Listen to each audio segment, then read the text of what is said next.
Good morning, everyone. It's 9 o'clock. I'd like to call the McLeod County Board of Commissioners to order on May 19th, 2026, 9 a.m. We'll start with the Pledge of Allegiance.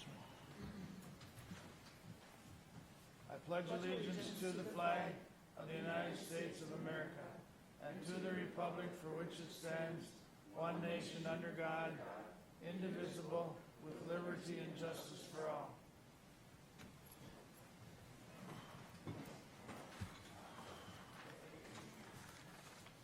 Consideration of agenda items. Any corrections or additions? I have two changes, Mr. Chair. Go ahead. Sorry. I'll request the addition of item 7D under administration.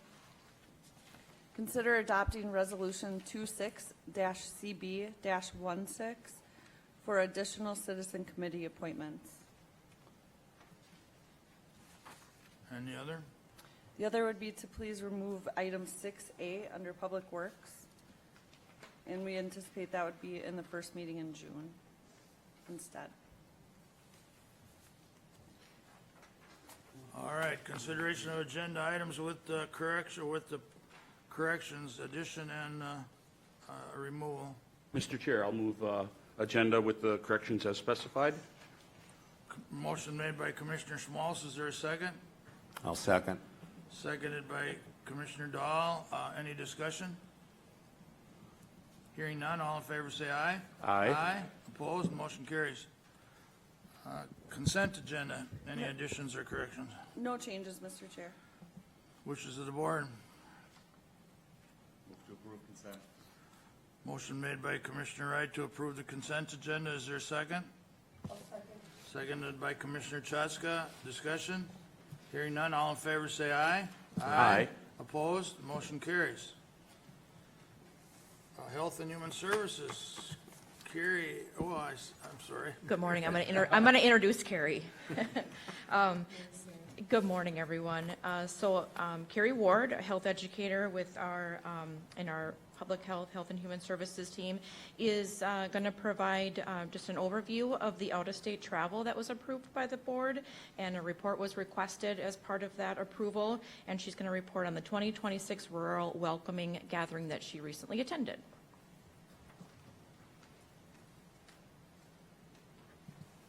Morning, Carrie. Good morning, everyone. Good morning. Good morning. So this was part of our McLeod Sibley Community Health Services work. It was a rural gathering in Emporia, Kansas, April 27th through the 30th. Emporia was a very gracious host. We were gathered at their Chamber of Commerce, which was their tourism and economic development offices as well. It was a city of about 24,000, so slightly bigger than Hutchinson, but they were housed in Lyon County, Kansas, which I didn't know was another county across the United States. They're kind of situated in between Topeka and Wichita. And one fun fact about Emporia is it's the first city that started doing Veterans Day observances. So they are very prideful in that. When we met, it was a group of about 22 people across mainly the Midwest, Minnesota, South Dakota, Nebraska, Colorado, Arkansas, Kansas, Missouri, Tennessee, and then a few from the East Coast, Vermont, and New York. So a very small group. They were made up of municipalities, nonprofits, regional foundations, and community organizations like Prevention Coalition, as well as public health. And so we became a part of this Rural Welcoming group in 2024 as a beginning member. Since then, the Community Health Board has been a mentor. So we actually get paired up with other small rural communities across the state. It's called Local to Local, and we meet 2 or 3 times a year virtually to discuss. My first year, we were paired with the 3-county Community Health Board out in Nebraska. Learned a lot of things about their community health workers and what they do. Things that were some things that we could implement here in our 3 counties. Some of the things I found that were truly insightful for me was that a lot of the work we do across the board, regardless if it's housed out of Health and Human Services or housed in Public Works, there was health in all policies. So somehow public health or the health and well-being of residents end up in places like economic development or civic engagement, community leadership, being a connected community. education, equitable access, and providing safe communities. So we learned a lot about programs and policies around those topics, and then how to create some partnerships. Some of these topics also relate a lot with our reaccreditation process, because this round of reaccreditation, so 3 county community health board is an accredited public health board, nationally accredited, and we are starting our second year of reaccreditation processes, and they're requiring more outside external partnerships and stakeholder work. And so knowing that we should be looking at some of those different areas for some of those partnerships, or ways to prove our documentation for reaccreditation will be found in those areas. One of the big things that this gathering helped me find out is that we need to increase our capacity and knowledge about building trust and resident engagement in the work we do, allowing the residents to have a voice in their care and the care and access to care that they receive. The biggest barrier is, after COVID, a lot of people have experienced isolation or a lack of social connectedness. And so loneliness and that lack of social connectedness contribute to mental health concerns. And so we know that that's going to be something that's coming up in our community health assessment, which I know a group of our team members are working on that right now. And so when we look at that data, some of this work might play into our community health improvement planning over the course of the next 4 years. But some of the things that other agencies did to increase either engagement or trust was actually things that we kind of knew already from our health equity data analysis. So cooking classes, pop-up family or youth events, strengthening farmers markets, looking at workforce development or workforce planning and how we can support our community and residents in the work they do. One of the big things that came up was just access to education for adult learners around computer literacy, which was really surprising. And a lot of that is happening at places like a library. We found out libraries are like super community connectors, which definitely we could strengthen our work with community libraries. Active parenting classes, which I know we kind of do a little bit at public health. And then just neighborhood things like coffees or meals, and then lifting up community sports centers similar to Common Cup. So I look forward to being a mentor to Marshall County Prevention Coalition out of Tennessee. I got to meet 2 of the ladies from that coalition. They are Substance Use Prevention Coalition, and it's kind of ironic. This is our second year of substance use prevention grant work at the 3 county level, so we're going to learn from each other when we meet over the course of the next year. So super excited to see what they're doing and what we can do to improve our community. So, any questions? Questions for Carrie? Mr. Chair.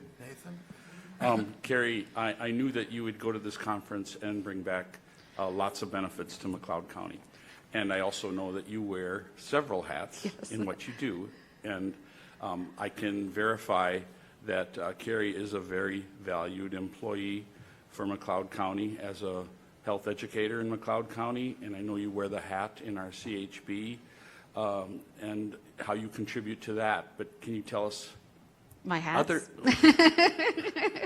tell us other things that you do with your everyday work here? So when I look at how my day is split, I would say 1/3 of my time is probably county-based, and the other 2/3 are 3 county-based. So I've been here, I had to do the math. I worked in public health for a collective of 29 years. I put 8 years into Sibley County, so 21 years here at McLeod. Employee well-being is one of them. I've done it since I started here in 2005. We're currently doing our biometric screens, so yay to Dana, our other well-being team member who's running that while I'm down here. So employee well-being, certified child passenger safety technician. I teach parents and caregivers how to put their car seats in correctly. Prime West provides seats for their insured clientele, so we work with that population a lot. As for 3 county, I coordinate our reaccreditation process. I run the workforce development team. I'm going to help with our strategic planning.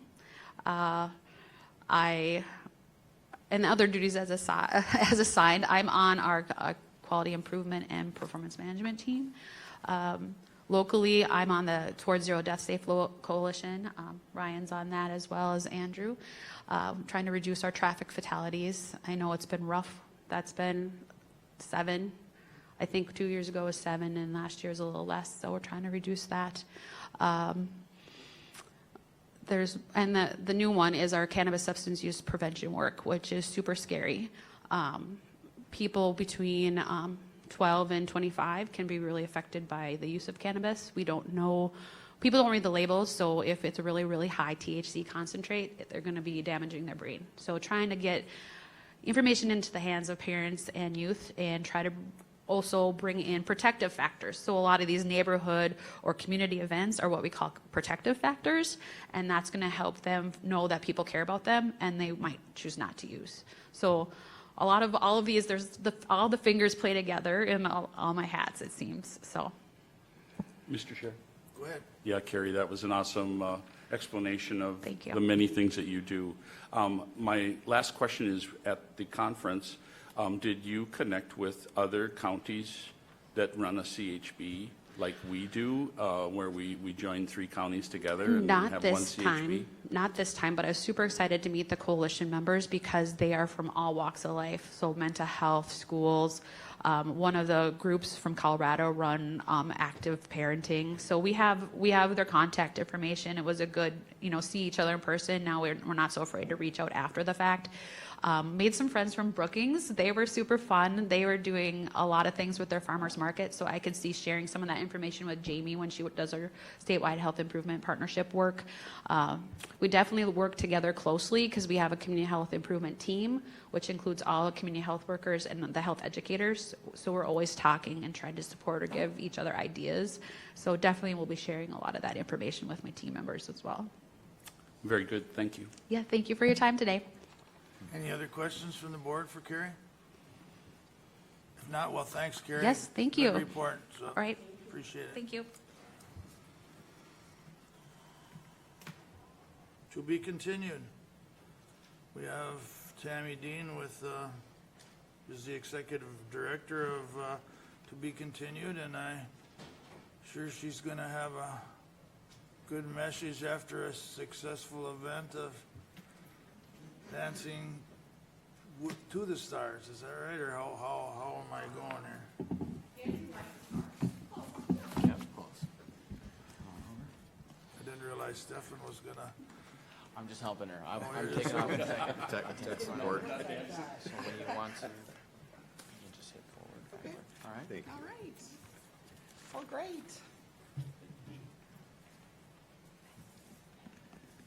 Well, what an honor to come here today and speak and share about To Be Continued. My name is Tammy Dean, and I am the founder and executive of To Be Continued. I founded To Be Continued in memory of my sister who died by suicide in 2017. And our maiden name was Tubert. I grew up in Lester Prairie, so I was a McLeod County native. And our maiden name was Tubert, and Shelley's nickname was Tubi, and so that's where the first part of the name came from. Continued represents her career path.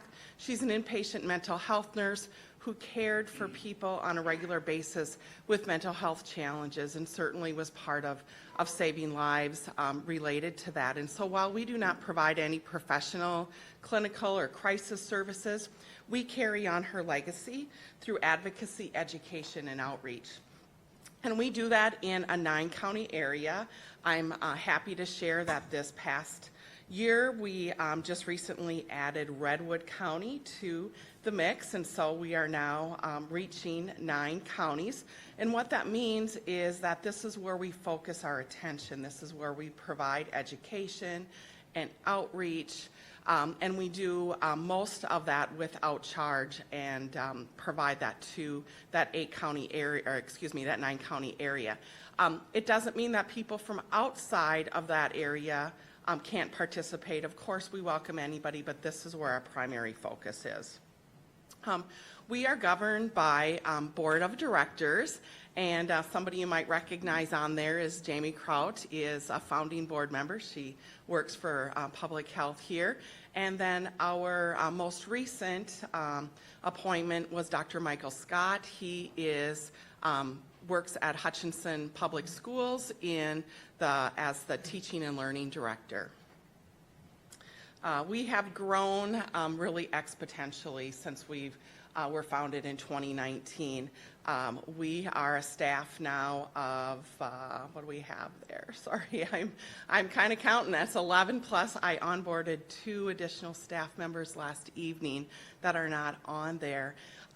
We are housed next door to you here, and that is really for mostly operations. Most of us are out in the field providing education and outreach in the communities and at the schools. And so even as executive director, I teach about 4 different platforms of evidence-based trainings. Some of the areas that we cover, again, are education, outreach, and special events.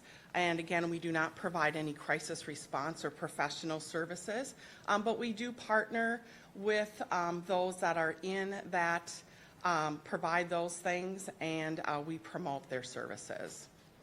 One of our upcoming events is Training Day. We do this every year, and I provided everybody with a brochure about that. This is for the community. This is for professionals. This is for anybody. And it is involves free trainings that are focused on mental health and suicide prevention. Everything that we provide for education is recognized as having safe messaging, and their evidence-based trainings. They're recognized by agencies such as CDC and Minnesota Department of Health as being effective in saving lives. And the trainings are community-based. If you think about CPR, if only healthcare workers were trained in CPR, we wouldn't save nearly the lives that we do, because community members also are trained in those 3 life-saving steps. And so we offer trainings that provide community members with tools that they can also use that are very basic, but it also can carry out into the professional world as well. So we host this at the Glencoe City Center. You can take naloxone training, a 1-hour training, or you can take a 2-hour, 2-day assist training, and everything in between, including Safe Talk. And I'm going to talk just briefly about those other those trainings in a minute. We also offer a continuing education conference every year in Glencoe in September, and the target audience is listed there: healthcare professionals, behavioral health professionals, educators, law enforcement, clergy, and really anyone with an interest in the topic. We keep this a very low-cost conference that brings presenters, keynote presenters, and information that is trending in mental health and suicide prevention. In fact, our opening keynote this year is going to be a mother out of Renville County who lost her teenage son to sextortion, which is a topic that is of concern for our youth. And so we try to bring timely information to the professionals. And I'd like to extend my appreciation to the county, because they always do provide opportunities for large amounts of both their behavioral health and public health side of their employees to come to the conference and participate. So looking at some of our everyday trainings at a glance, QPR, Question, Persuade, Refer, is that mental health version of CPR. And that is I taught at Ridgeview to their dispatch staff yesterday. I recently taught at Litfin Lumber to their leadership staff, church organizations, businesses, communities, wherever you would like this training, we're happy to come and provide that. Safe Talk is another evidence-based training. It's a 4-hour training, and it has a focus for agriculture as well, if that is of interest. And again, very basic community trainings that you never know what the person next to you is going through or when you might need to use it. So another great training is Adult Mental Health First Aid, which is not only talks about suicide, but also other mental health situations, substance use challenges in adults. and it helps us know how to respond in confidence. We have that training coming up actually this Thursday at our office, and there's still some room, so if anybody wants to attend that class, contact us, and we'd be happy to get you registered for that. Youth Mental Health First Aid is for adults who interact with youth. And so this is a training that we do for school teachers, parents, youth leaders, and just really any adults who interact with youth. Our biggest program is Teen Mental Health First Aid. It is a curriculum written by the National Council for Mental Wellbeing, and we started delivering this curriculum to 2 schools in 2021. Our first 2 schools were Lester Prairie and Sibley East. And it has grown year by year.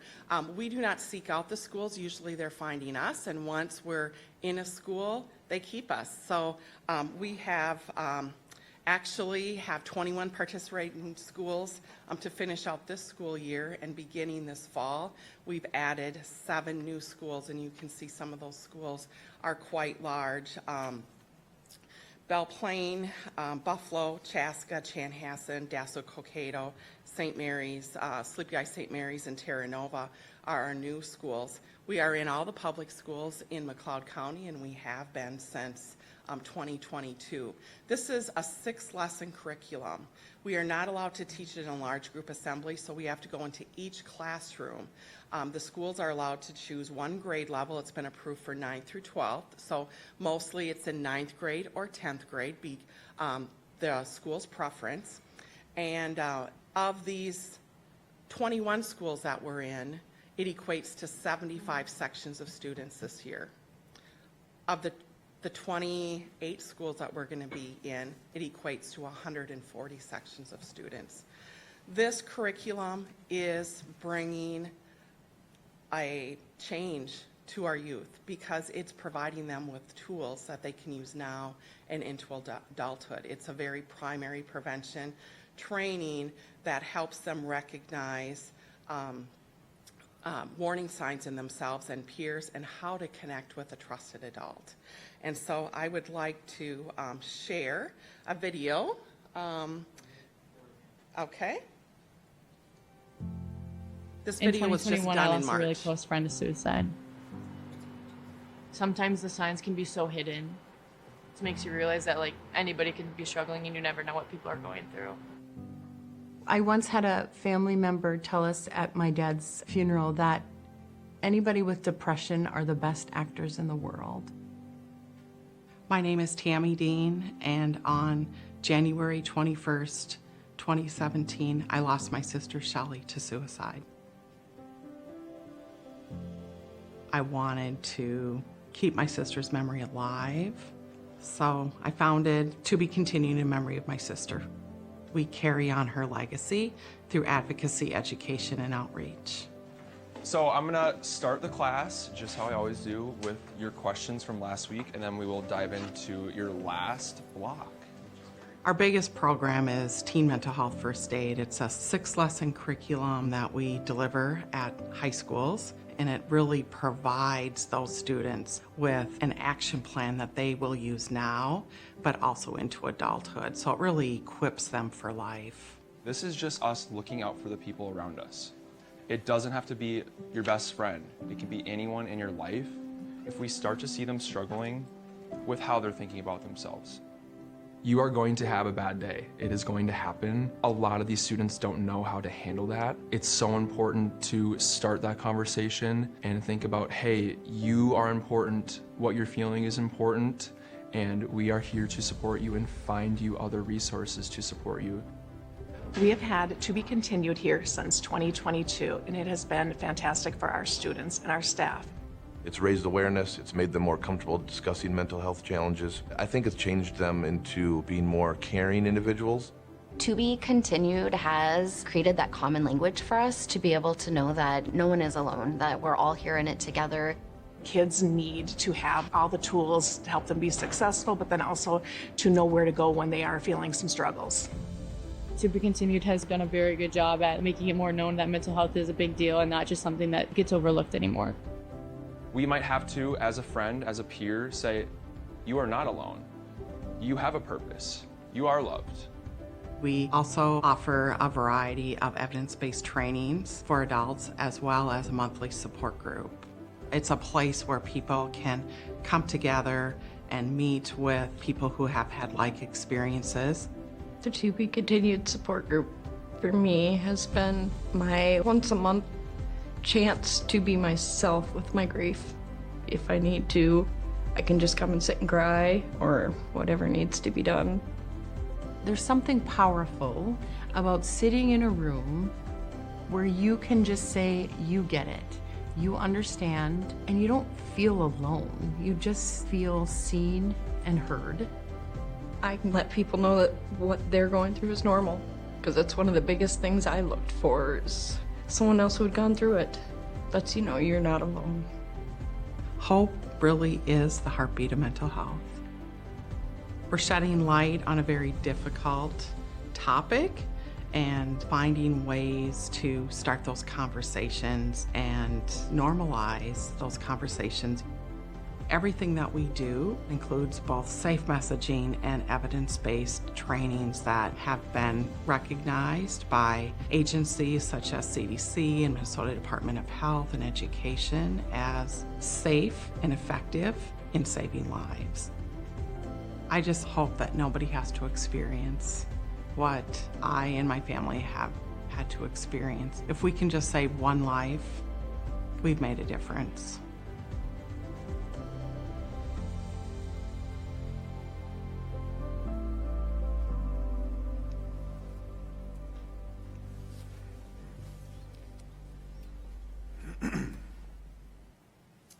So just a little bit on the teen program. We started doing some, gathering some data with our students this past year. And as of March, having 50 sections of students trained, you can see that before teen mental health first aid, about 9% felt extremely confident, and we raised that to 29% of being extremely confident. But more importantly, you know, a large number of them felt some level of confidence that they didn't feel before. And to be able to recognize the warning signs also showed significant confidence in the students. So I think we're making some progress, and you know, we're graduating students who are now young adults 5 years into this, that this is just normal, mising mental health, and they know where their resources are. So beyond that, we distribute gun locks. We have a partnership with the McLeod County Sheriff's Office. We have gun locks that are available in the lobby of the Sheriff's Office. We're in parades. You'll see us at the county fair. We do yard sign distribution, which is currently going on during the month of May now, and a variety of other outreach things. In all, in 2025, we reached over 62,000 people in the services that we offered. Some of the resources that we promote are 988. You all have a magnet of 988. This is a 3-digit number that is now national. It was built on the infrastructure of the 911 system. It can be used anywhere in the United States. You can call, you can text, you can chat. If you press 1, you're going to reach a veterans-assisted support person. If you press 2, you're going to get a Spanish-speaking support person. In Minnesota, there's 4 call centers. They typically are answering those calls or texts within 20 seconds. And so there is 24/7 support for anybody who is concerned about another individual or for the person who may need to talk to somebody. As you may know, in 2016, the Minnesota legislature mandated that every county in the state of Minnesota have a local phone number for crisis and also access to a mobile crisis team. And you may know that McLeod County was actually the last county in the state of Minnesota to have that service up and running. They did partner with Carver County, took them under their umbrella. And then last year, there was some changes. Carver County disbanded their service, and both McLeod County and Carver are now supported by Canvas Health, which is providing some services.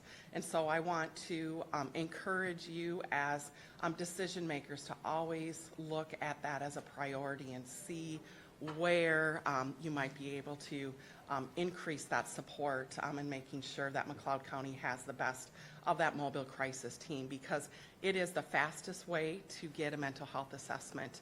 They will come on site to a business, to a home, to a school, and they will provide a mental health assessment, provide resources, referrals. They will have follow-up. They stopped in and talked to us a couple weeks ago. They will offer up to 8 weeks of follow-up with the family and the person. And this is without any out-of-pocket cost to the individual. And so it is really a way that we can help people access mental health services. There's also the Farm Network in Minnesota. We have a strong resource support through the Minnesota Department of Agriculture, Minnesota Farm and Rural Helpline. Notice they don't call it a crisis because they don't want farmers to have to analyze whether they think they're in crisis or not. Just call. They're there to talk with you. Non-traditional services. They'll come directly to the farm. They'll do video. They'll do phone calls, again, all without charge. And there's also advocacy groups or advocacy services for a number of things through the Department of Agriculture. So we have a lot of resources that we offer through them as well. We have Hope, which is a non-AI chat tool that will help connect people to different resources in our 9-county service area and beyond. Mental health needs in rural areas are very much needed. There's a lot of things that point to higher risk in the rural areas. So even though there are more people that live in the 7-county metro area, there's more deaths by suicide every year in greater Minnesota. So that is sometimes very surprising to people, but there is a higher suicide rate year after year in greater Minnesota. We also know that access to care can play a role. There was a study done in 23 showing that the counties that had the largest number of people had about one mental health provider for every 192 residents, whereas in the less populated counties, there was one mental health provider for every 741. So large gaps in being able to access that. There are also other considerations. Some of the populations with higher percentage rates are elderly. Middle-aged white men actually have the highest number of suicides in Minnesota and in the United States, but the elderly have the highest percentage rate of any other age group. We also lose veterans every day, and not just our young veterans, but also our elderly veterans, including those from the Vietnam War. Construction workers are now another focus group, as well as farmers.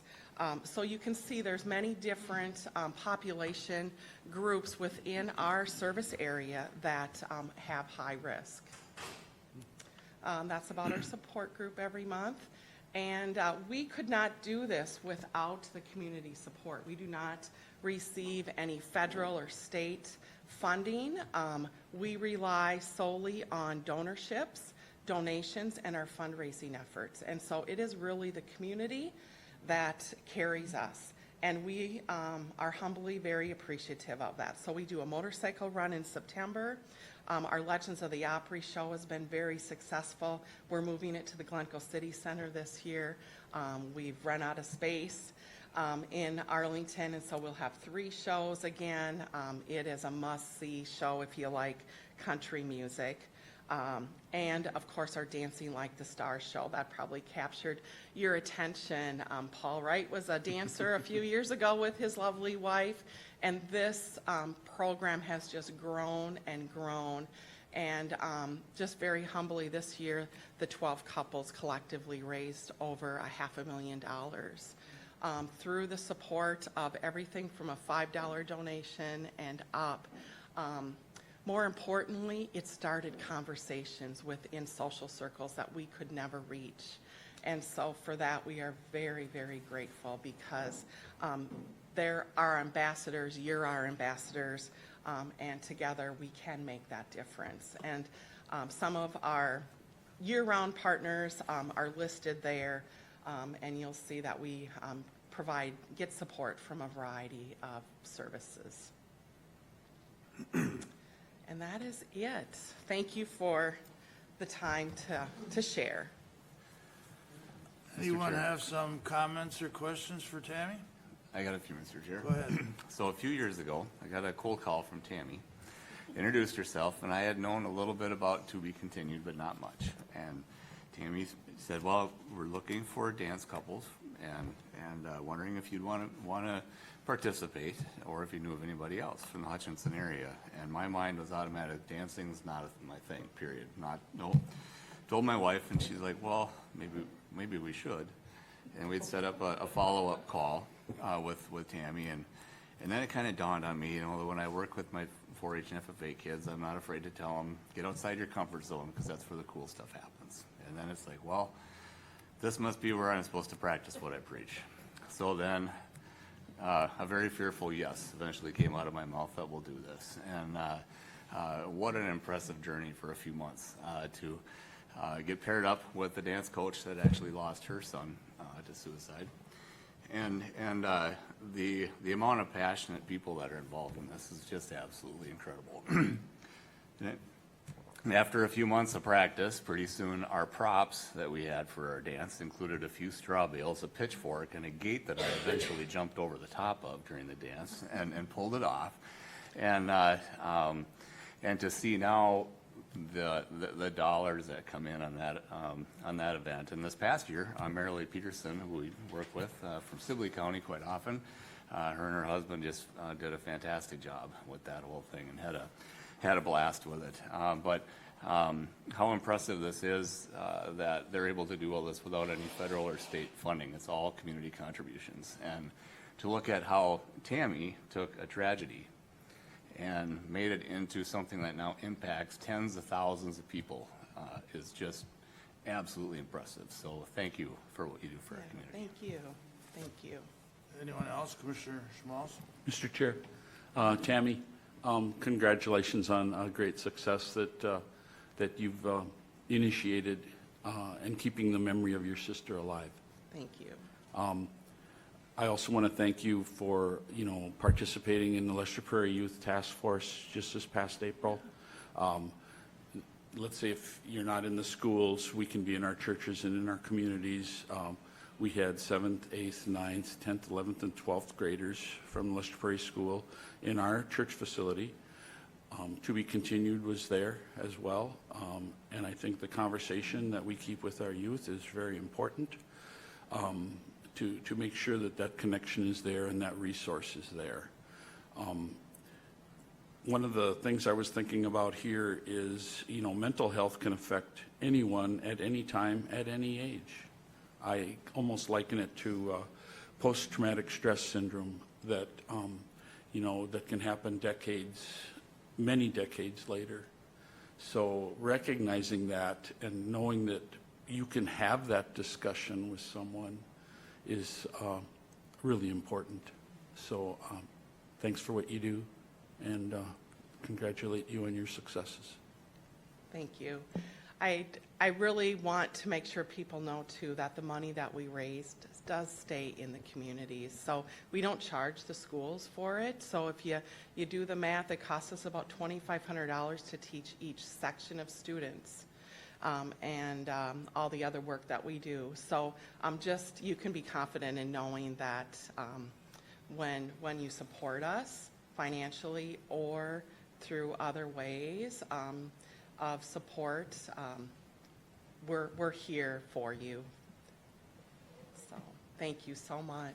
Yeah, thank you, Tammy. And I personally watched when you guys started. I mean, I'm from Glencoe here, and I remember your circumstances and how you started, and I just have to credit you for not letting it die.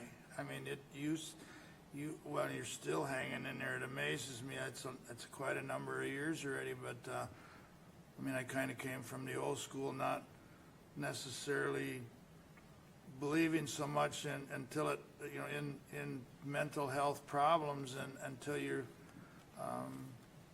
experience it, either through a family member or a friend. And then as far as I'm active with the military or with the veterans, I mean, our veteran suicide rate is terrible. I'm glad you work together with them as well. But again, your legacy will be hanging in there with it, and I'm really proud that you do that. Thank you. We're glad to be here. Thanks. Anything else for Tammy? If not, thank you and good luck. Thanks. Thank you.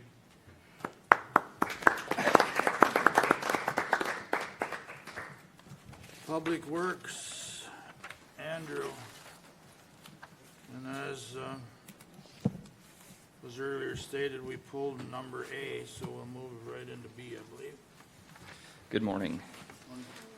Consider It's not approving. Andrew, but that's Close enough. Close enough.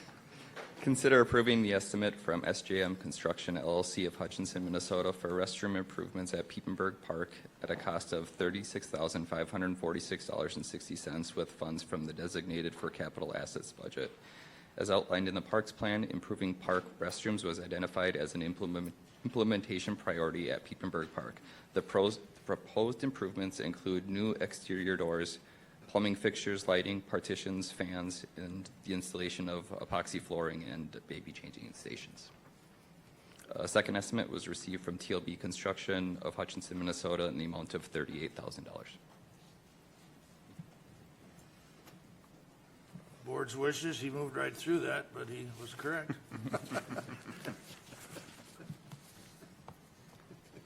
Mr. Chair, I'll move to approve. Motion made by Commissioner Wright and seconded by Commissioner Chaska to approve. Is there any discussion? Hearing none, all in favor say aye. Aye. Opposed, motion carries. Item C, consider approving the estimate from SJM Construction LLC of Hutchinson, Minnesota for restroom improvements at Lake Marion Park at a cost of $33,962.05 with funds from the designated for capital assets budget. Excuse me, John, can you just get just a little Sure. closer to the mic? You're Yep. doing a good job, but I can't. As outlined in the Parks Plan, improving park restrooms was identified as an implementation priority at Lake Marion Park. The proposed improvements include new plumbing fixtures, lighting, partitions, fans, and the installation of epoxy flooring and baby changing stations. A second estimate was received from TLB Construction LLC of Hutchinson, Minnesota in the amount of $36,000. Board's wishes. Mr. Chair? Go ahead. Question, John? Yep. I think I looked through the bids, and it said not ADA compliant on these projects. Am I correct on that? Yes, correct. One of the issues, especially at Lake Marion Park, is all of the plumbing is within a concrete block wall that divides the building, and so the amount of work that would have been needed to accomplish that would have been above what we had planned and budgeted. So. And then a follow-up question, Mr. Chair. Just so the public knows, we do have ADA compliant bathrooms on site. Am I correct on that? At both Maybe parks, you want to correct. Yep, there are highlight that. other restrooms at those parks that are ADA compliant, so just these two specific ones will not be, but yeah, and the other ones are open to anybody that's at the park.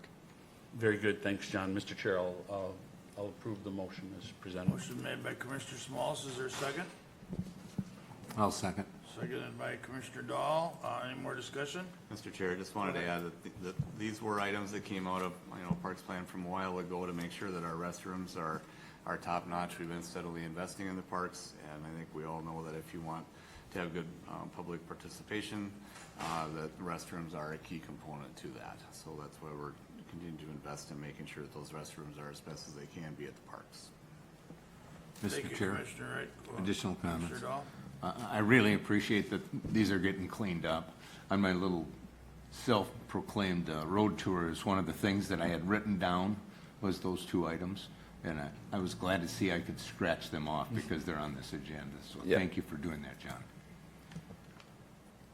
I as well, I mean, it's, I don't want to minimize the ADA part of this, because it was, we had discussed this earlier, and I mean, it rose to a point where this is what we could get done, and we by no means are overlooking that, and will continue to, so, no, and it's, our parks are being well used, so I'm in favor of this as well. Any more discussion? Hearing none, all in favor say aye. Aye. Opposed, motion carries. Consider approving the estimate from Minnesota Office Furniture of Brooklyn Park, Minnesota for office workstations at a cost of $9,262.84 plus tax with funds from the Fairgrounds capital budget. The upgraded workstations will allow staff to sit or stand during the workday while not interfering with their ability to assist customers. As outlined in the workplace physical activity policy, it's beneficial for the physical well-being of staff to stand for periods of time throughout the workday. A second estimate was received from iSpace Environments of Mankato, Minnesota, at a total cost of $13,565.05 plus tax. Wishes of the board?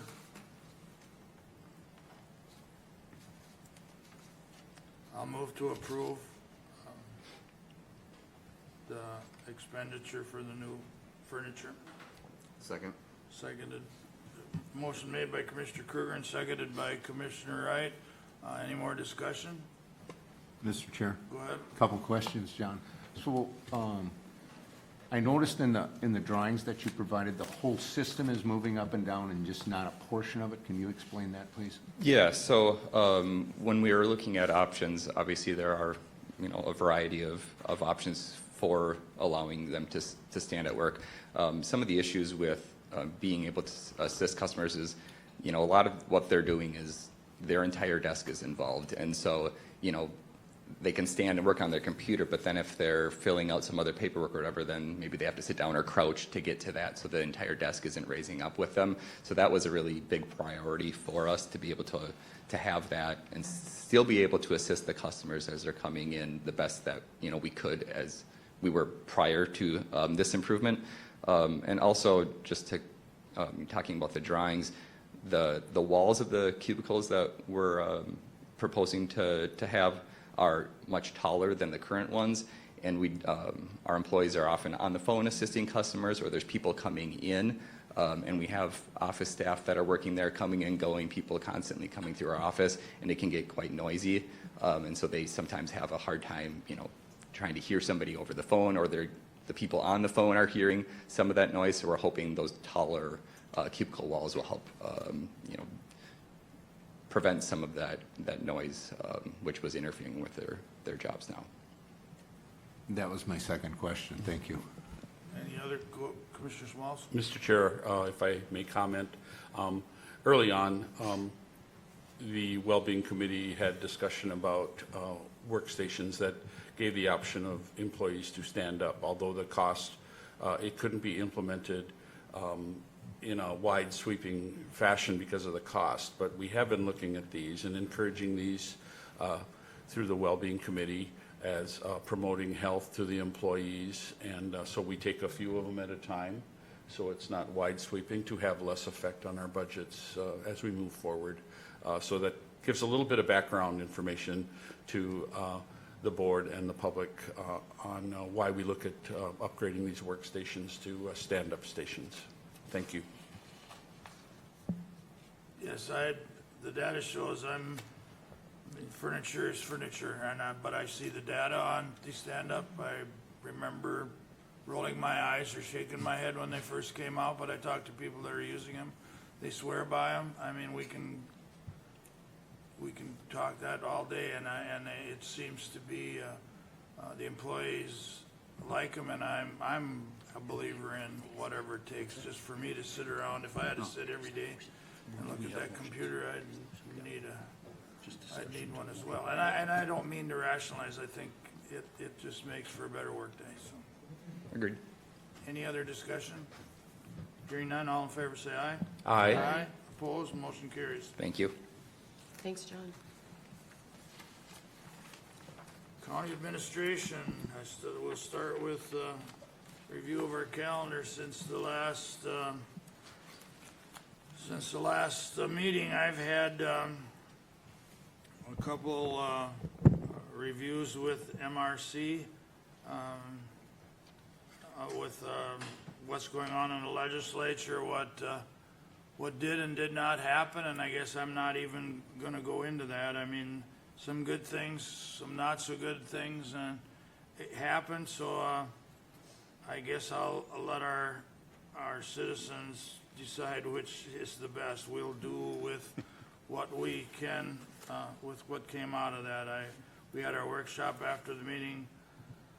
Our last meeting had department head meeting, going through our department heads in how their year is going. I had a little bit meeting with our railroad, with a couple of our railroads, actually, the Loose Line and our TC&W, had to do with a ditch 12 that we're working on here east of Glencoe, or west of Glencoe. Agenda review on Thursday, the 14th. And I guess that brings us today. I did have a review of the legislature yesterday with MRC on Zoom. Excuse me again, on what has happened in the legislature. So we'll wait and see how that works out. Commissioner Wright? Okay. I'll start with the most recent first. Last night, Commissioner Kruger and I attended the Fair Board meeting as the Ag Association continues to get everything in line for the upcoming McLeod County Fair. So we talked a little bit about some of our upcoming roles, and we had a really neat presentation by Tim Ulrich, who was one of the main individuals that had set up the transfer, the construction of the new fairgrounds many years ago. So he went through all the steps that was taken, and we take a look at how much work there was to set up. I mean, nobody ever really built a brand new fairgrounds before, so they had quite a project in front of them in a very short time window, and to what it is today is just an impressive story all the way from start to finish. I'll go back. I did attend the open house for highway project that's right next to me with our County Road 18, the resurfacing project. And the next night, we had the open house for the 212 and Highway 15 roundabout construction. And we did have some people there, but you know, there's a lot of staff that put a lot of time into having these 2-3 hour open house sessions, and you know, especially the one on 212 and 15 probably had a half a dozen staff people there. And there were some individuals that came out to visit, but there was probably room for more participation, and I guess that's just kind of the way it works. And then when the day comes that the orange signs get closed, then the phones start ringing off the hook, and there was an opportunity to learn a lot more about it in advance. But probably one of the greater impactful things I did last week, I went into the cities to the Minnesota Agri-Growth Council had a spring luncheon, and Agri-Growth is an organization that I think they've been about 60 years in existence, and they function to study kind of the impact of policies all the way around us, and especially on the ag economy. And it's really interesting to hear the discussions, you know, not necessarily driven on a certain law or policy that's happening in St. Paul, but yet the impact across the U.S. and then you know, it's sometimes nearly global how that stacks up. And they had a panel discussion from an ag commenter, an individual from the Federal Reserve, a senior advisor from Huntington Bank, and a senior tax advisor. Established this panel discussion about kind of the state of ag in Minnesota. And it was, I mean, these are people that see hundreds of millions of dollars traveling every day and make analytical reports from that and movements. And boy, it's just really something to sit and hear the comments about that, where they feel that Minnesota, as compared in the Midwest, is probably a state that will do better in today's ag economy just because of how much processing we have here, and that would be business structures that have been built over time. So we're not just raising corn, raising soybeans, raising hogs, and generating milk. We're processing it here, which is a key component. We're processing lots of hogs. We're processing cattle, lots of dairy manufacturing, lots of egg production, poultry. So we're making a huge impact in jobs operating those plants, but then yet it's also the plants that require electricians, plumbers, repairs, and that's that economic impact that means so much, and we talk about that within our own economic presence here within the county. And our growth in renewable fuels. We're not just putting corn and soybeans on trains and shipping them to the coast for export. We're making stuff here, and that has put us in the state of Minnesota ahead of the game. But yet, then the coin flips, and they said, "Here's our disadvantage. We're not bringing in new businesses because of our tax laws and red tape here in this state." And that is our disadvantage moving forward, is that they're building on our borders, which I think we all know. So we're doing well on what has been built in the ag business sector, but we're not doing so well looking forward. So that was, we've all talked about that as well. But they really, we're not afraid to say that our tax laws and the red tape are really hindering what could be in store for the state of Minnesota moving forward. They talked somewhat about, the conflict on the other side of the globe with the Strait of Hormuz, of course, not only just from the petroleum aspect, but when you plug up a major shipping line like that, it's all your fertilizers, your grain, and your textiles that don't move, and shipping lanes are a constant moving every day. And when you plug up a shipping lane, much like what happened back in COVID, the whole thing fails. And so that has been driving prices up, and they weren't afraid to estimate that it could take a couple years before things even go back to whatever you want to call normal after that, just because of how long it takes to get everything moving through. So again, it was just really from such a high perspective that they operate on. It was just interesting to see how they lay all that out. And as long as I'm talking a little bit about other things that I've done, make an announcement that in the end of June, something that on our farm, we try to stay pretty active in our community, and so we are actually hosting a Breakfast on the Farm event on June 27th. And we spent the last month gathering community sponsors. We're working very closely with Midwest Dairy and the Hutchinson Chamber of Commerce.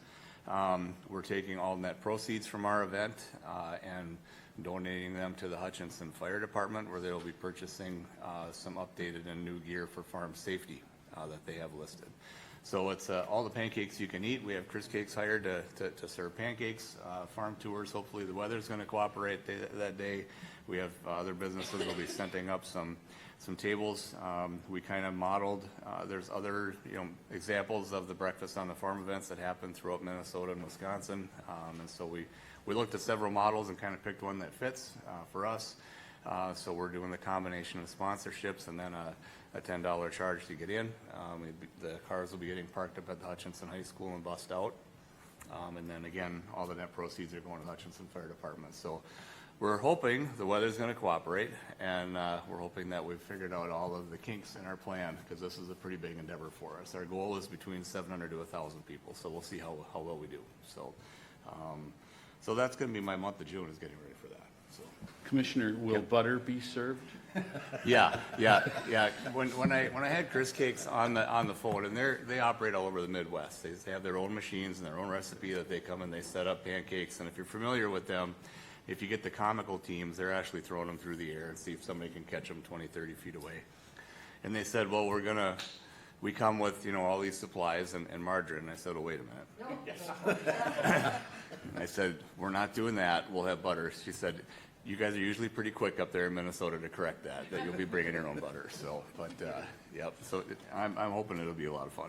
I'm sure that'll fill all your spare time for you. Yep, I think it's gonna, I kept telling everybody at home, just let me get the planter put in the shed, and then we're gonna focus on that. So that finally happened this past weekend. Good luck. Sounds like a good plan. Commissioner Dahl. Well, officially, all I did was attend a workshop after the meeting on the 5th. That's official, okay? Now I'll give you the unofficial, okay? I've met, well, first of all, thanks to all the staff here. Really been appreciative for all the knowledge they're sharing with me. I've met with every department head, and I have visited every site. So I have lots of notes and stuff. Things that I'm interested in, you know, when it comes to vehicles or facilities or how the system actually works. For example, 911, this is come all the way around for me. I was the technician that installed the first enhanced 911 in McLeod County. When you went from 911 to enhanced, that was the guy that did that. So to go in and see it today and now be the commissioner, it's full circle for me. So that's interesting. I really enjoyed going out on the roads and meeting some of the staff. Andrew and I had several questions on that. Did a lot of homework for Colleen so that I could understand the funding and the different funds and how they function. I'm not going to say that I have it all, but I have a pretty good handle on some of the stuff. So when I can talk to her, I can talk a little bit more specific. I'm going to really give a shout out to Joe Morgan because he met me at 7 a.m. in the morning over here in Glencoe, and I was like, that's my guy. Anytime somebody's going to meet me at 7 a.m. to do something and he's staffed, I really appreciate that. So I went through the full courthouse from the basement to up on the roofs. So I got a good view of what's going on there and how it is. I did attend the County Road 18 open house just to see how that was going. I have lots more questions, but I don't fully understand the policy and procedures yet, and I don't want to step on toes, so I'll be a little bit careful with that. And I have not met with John yet at the fairgrounds to go through the buildings there and get a better handle on that. And then I'll do a wrap-up session with you.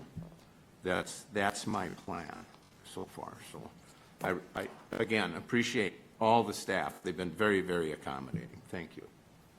Thanks, Tom. Thanks, Commissioner Dahl, for your report. It sounds like that was a plenty busy schedule. I was busy in my world. Yep. I'll go back to May 5th. We had our county board meeting here at the Government Center, followed by a workshop.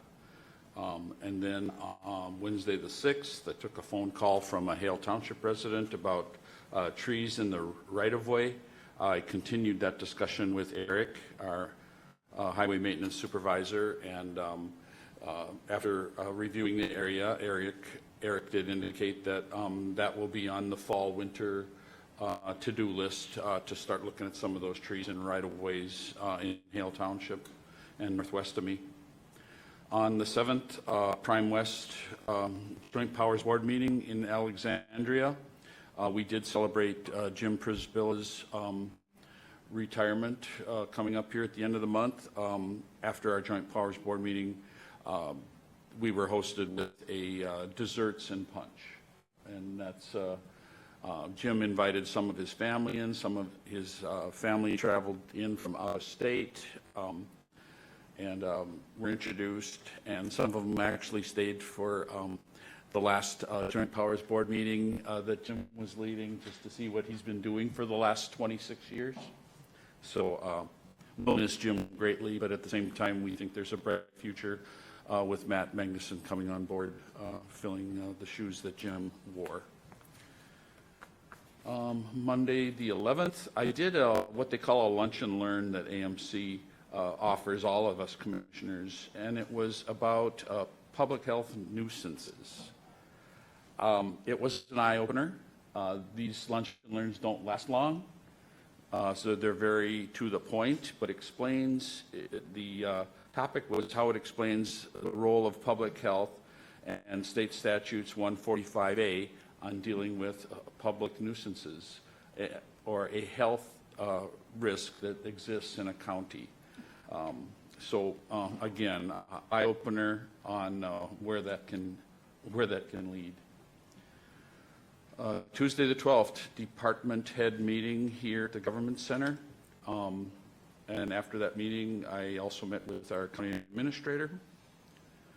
Wednesday the 13th, I could choose what I wanted to participate in. We had opioid settlement meeting in Wilmer that we could do. We had a deed meeting that we could do, but I chose to do my PACT meeting, and it's what they call the full collaborative. PACT is one of the committees that I serve on, and I could attend that by Zoom versus driving to Wilmer for that meeting, so I appreciate that opportunity. Thursday the 14th, CHB held our Joint Powers Board meeting in Gaylord at the Sibley County Health and Human Services Building. We rotate the sites when CHB meets, just to expose us out of the county commissioners to the facilities, in Meeker and Sibley. So that's a great opportunity for us to get out and about and see other facilities. That meeting was followed by a CHB workshop that was held where we went through an interview process with a firm that is assessing our CHB, our organization, and how we can make it better. And then yesterday, I did Zoom the MRC end of legislative session meeting where they highlighted, what happened the day before this past weekend. They explained the successes and some of the not-successes out of this legislature. I still need more information to comment on what direction that's really gone or what that means to McLeod County. So I'm pretty sure we'll have more information coming out soon on what the state legislature accomplished and didn't accomplish just lately. Mr. Chair, that's my report. Thank you. Commissioner Cheska. I will keep mine short and sweet. I've been battling a cold here for over a week, so after the last meeting on that Thursday, the 7th, I also attended Prime West, but I usually just do the Zoom. And then that night went to the roundabout meeting that was held in Broughton. I think the first hour was very well attended, and then it kind of dropped off after that. But I still am getting a lot of questions about that, and I'm hoping after next week when it starts that the questions will all be answered and we won't have to worry about how much traffic is coming through or not coming through or whatever. I did realize over the weekend that if I were a driver driving through Minnesota this summer, I would not take 212. There's so many things between here and Chaska. The J-turns by Norwood, the bridge by Plato, there's so many things going on. I'd avoid it altogether. So that's my plea to the residents of McLeod County. Please take a different route. After that, let's see, last week, Thursday, I also attended the CHB with Nathan, and like he said, we did an interview after. So that I'm hoping we get some good changes and we continue building the relationships that we have with the other two counties. So that is all I have. Thank you. Thank you. Attorney's office. Thank you, Mr. Chair. Just to follow up, I had mentioned at the last meeting on May 5th, I had the privilege of being an instructor at the Minnesota chapter of the International Association of Arson Investigators seminar for prosecutors here throughout the state. So that was up in St. Cloud. Prosecutors throughout the state attended. I was able to present on a case study involving an arson that was really utilized to cover up a double homicide with a senior special agent with the Bureau of Criminal Apprehension that I used to work with in a previous position. So it was well attended. It was a good conference, and I was thankful for the opportunity to do that. My office also had another jury trial last week. It was a felony threats of violence case involving a firearm.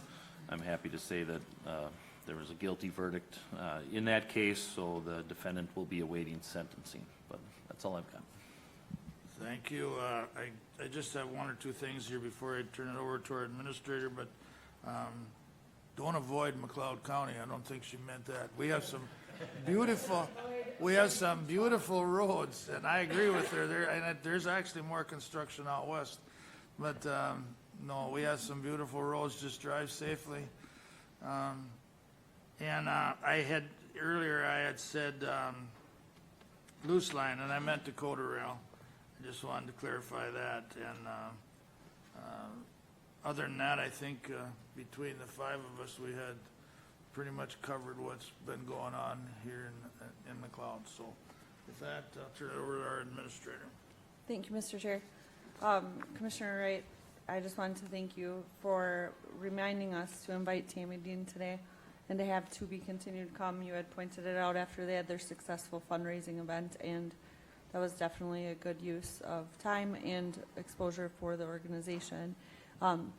It's kind of neat seeing, so Billy Marquardt, who works there, I forgot to ask Tammy when she was here, but he did win, I believe, a really big award, a national award possibly, during their event, and I'll get that information to share with the group next time because I think it's good to highlight that.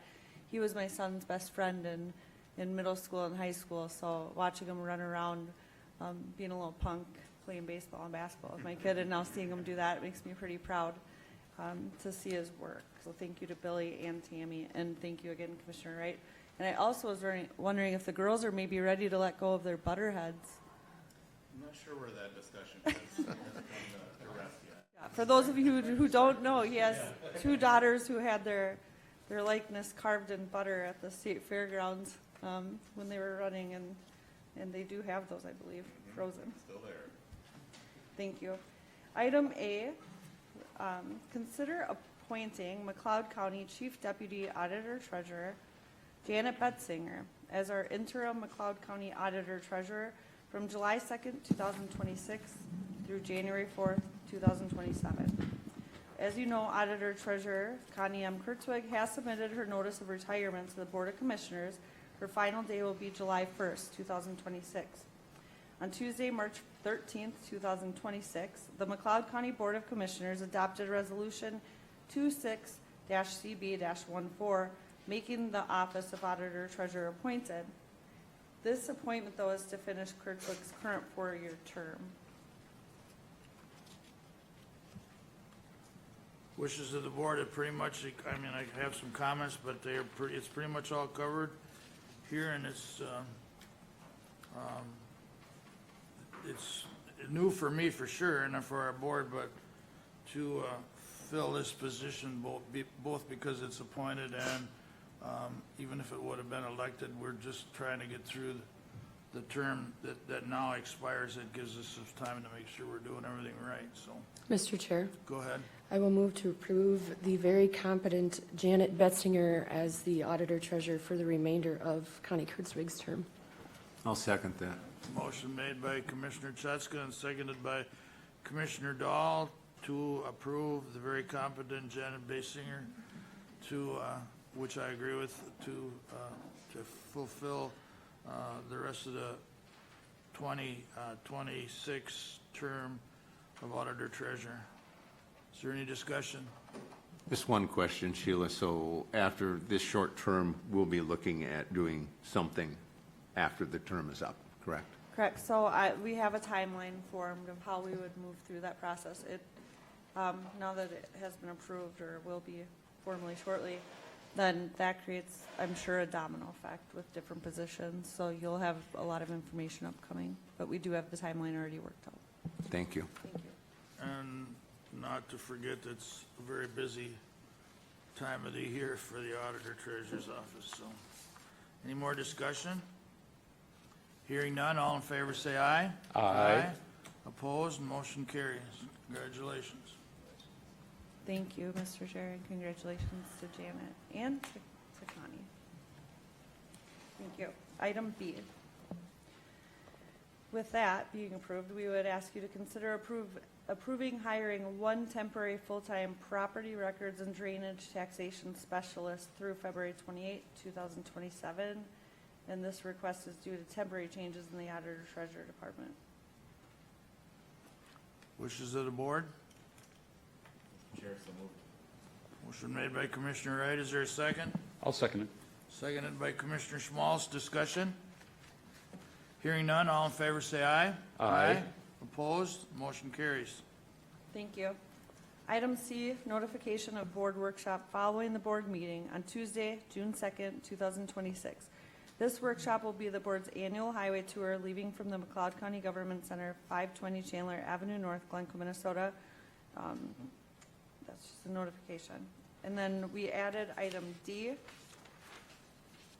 which is to consider adopting resolution 2-CB-16 for additional citizen committee appointments.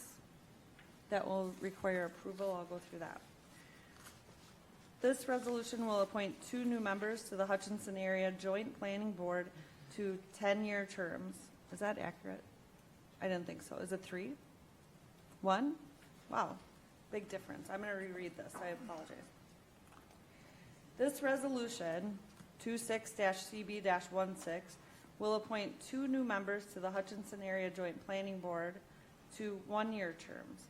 Shannon Visser will replace Kurt Reiner as the Lynn Township representative, and Rob Cole replacing Tom Dahl as the Acoma Township representative. Asking for your approval. Again, I apologize as well. I read it 4 times and I knew 10 years wouldn't be quite right. So I apologize as well, but wishes of the board. Mr. Chair. Go ahead. I will move Resolution 26-CB-16, citizen appointments.